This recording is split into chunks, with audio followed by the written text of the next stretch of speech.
નમસ્કાર, શો ટાઈમમાં આપનું સ્વાગત છે।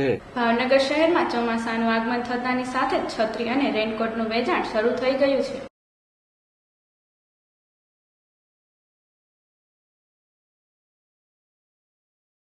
ભાવનગર શહેરમાં આવેલી છત્રીની દુકાનો પર છત્રી અને રેનકોટ ખરીદવા માટે લોકોની ભીડ જોવા મળી રહી છે।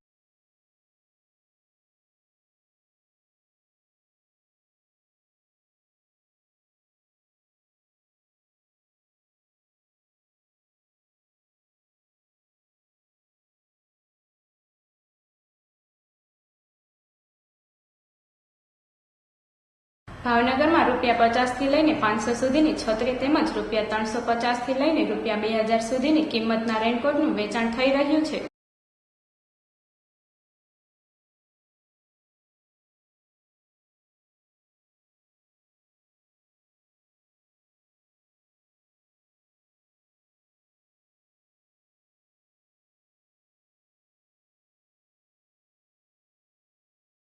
બાળકો અને મહિલાઓ માટે વિવિધ રંગ અને ડિઝાઇનવાળી છત્રીઓ પણ બજારમાં મળી રહી છે।